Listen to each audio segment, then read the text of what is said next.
So we are winding down to the end of the 24-25 NBA season, and my Hawks find themselves in 7th place. They're the 7th seed right now, play-in. And I don't see that changing. I really don't. And I know I've not done any coverage on them pretty much since we lost my favorite Hawk, Jalen Johnson. Come on ahead, let's talk about it.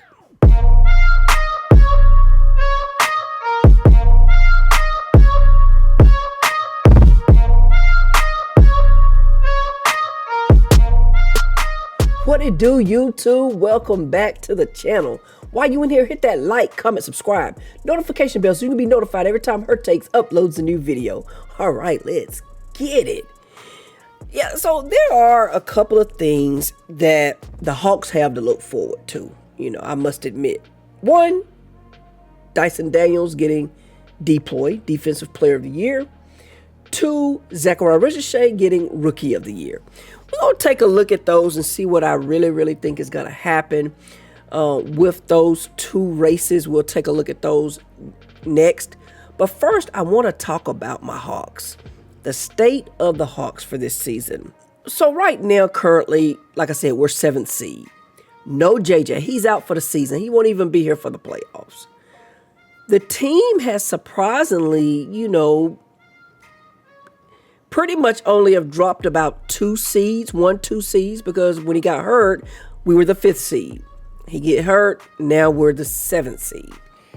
But we've been hovering around 5-7 all season with JJ, so I can't use that as an excuse. We lost Hunter, but the pieces that we picked up, they haven't totally disappointed. They've kept us at bay. Trey has that dog in him, so, you're going to have a fighting chance with Trey. Dyson Daniels has been phenomenal. His defensive efforts, the tenacity that he has on the defensive ends, his lateral quickness, all that. The steals, just really surprised everybody in this league, and I'm sure especially New Orleans. And then the pieces that we picked up in the trade, Karis LeVert, He's definitely stepped up. Niang has definitely, knocking down their shots. So I can't be too disappointed in where we are, providing that we don't have JJ and then we traded away Hunter. Can't be too disappointed. Now, so with the 11 games we have left, only 4 of them will be at home. Portland, New York, that's not going to be an easy win. They definitely battle with New York. Utah, and then Orlando, that's not going to be an easy dub. Out of the 11, my prediction is that we'll win 5 of those. I'm going to say we'll lose 6, win 5, vice versa, somewhere up in there, give or take. We look at our depth chart on who we have. Karis LeVert, he's definitely stepped up. Niang has stepped up. Yeah, I don't know where we're going to get help, because in terms of big men, we have OO, Barlow, and Gay.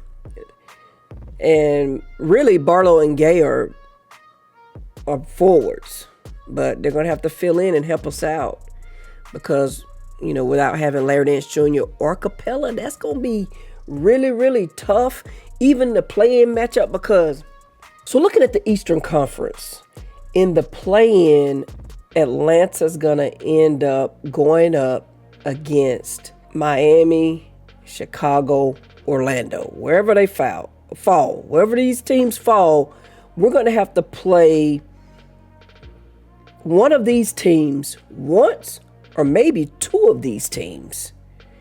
So, because if we lose, then we got to play the winner of the next one. All 3 of these teams, Orlando, Chicago, and Miami, they play us really hard. Those are some really good, tough matchups. What we'll have on our side is that we should be at home for those games. The reality of it is this. Without JJ, Capella, Larry Nance Jr., we have a weak, very weak front court. And to go to the play-in against Orlando, Chicago, Miami, we're going to have some issues. Oh, but if we get past those 3 teams and make it to the playoffs, then you're looking at playing either Cleveland or Boston. One of those 2. So our future does not look promising. However, I think we'll make it to the playoffs. We'll make it out of the play-in and to the playoffs. I think we will squeak by. Luckily, because we have home court advantage, and then the crowd get behind the boys, and hopefully we'll make it. That's gonna be our it factor. Our X factor will be the crowd. But like I said, once we get there, Gay and Dominique Barlow's just not gonna cut it. Just not gonna cut it in a 7-game series against any of these teams, 1 through 6. Just not gonna cut it. But it is what it is, and we are currently, like I said, 7th seed. I believe we're gonna break even 41-41 by the end of the season. 41-41. That's my prediction for my Hawks for the end of the season. But on to a positive note is Zachariah Rizashea, the number 1 draft pick, in the running for Rookie of the Year. Now, with 11 games left, he's in 3rd place currently. The last report that came out last week, I want to say it was maybe 2 weeks ago, he was in 3rd place. He had a good solid game last night, so that should push his numbers up even more.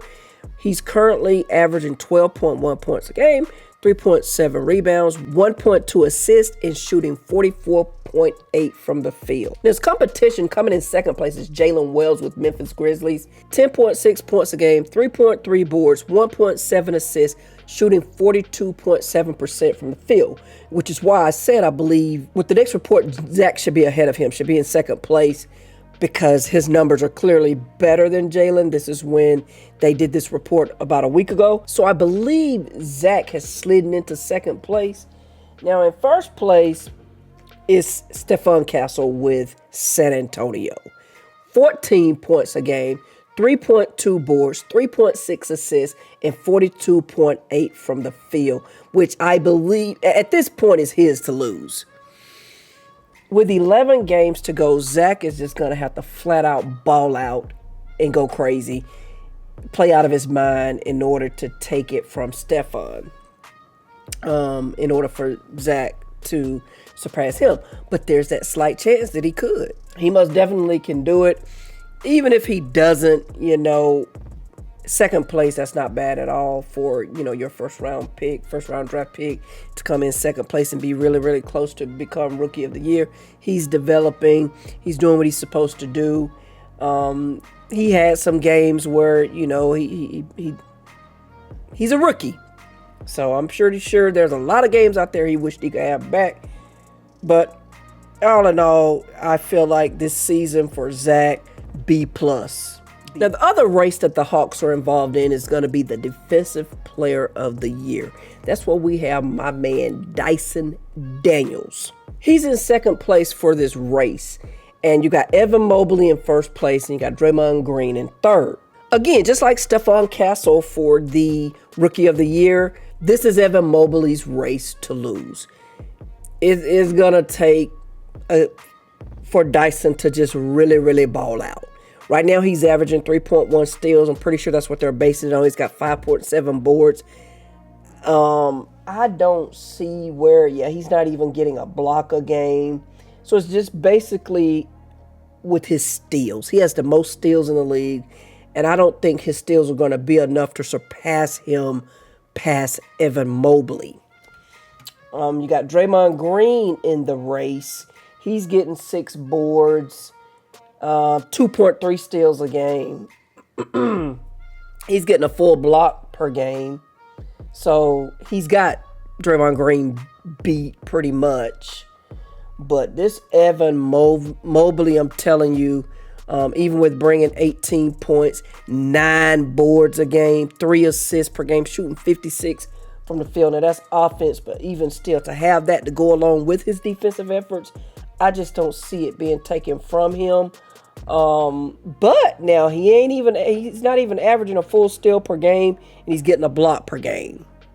So one could argue that Dyson's getting as many steals as he's getting per game, and he's leading the league by such a landslide with steals. But, in terms of helping his team, look where our team is versus where Evan Mobley's team is. He's dropping 18 points a game. Dyson's only dropping 13.9 per game. So, that's going to be 56 from the field, 9 boards, and then you got 48 from the field, 5 boards. So, Evan Mobley pretty much clearly has it. But in terms of all these steals, this is just something that's different. We haven't seen anybody have this many steals. So yeah, the Great Barrier Thief has 202 steals this season. The last person who got that many was Chris Paul. He had 216 back in 2008, 2009, somewhere up in there. So I haven't seen this in about, 15, 16 years? And I would love nothing more than to see him win it. But we shall see. But anyway, that's all I got about my Hawks. I just wanted to come, give my thoughts on them for this season. Hopefully we'll be able to see some good things with them during the postseason. We'll see what happens. Make sure you like, comment, subscribe to the channel if you're new. And as always, stay safe. On to the next one. Peace.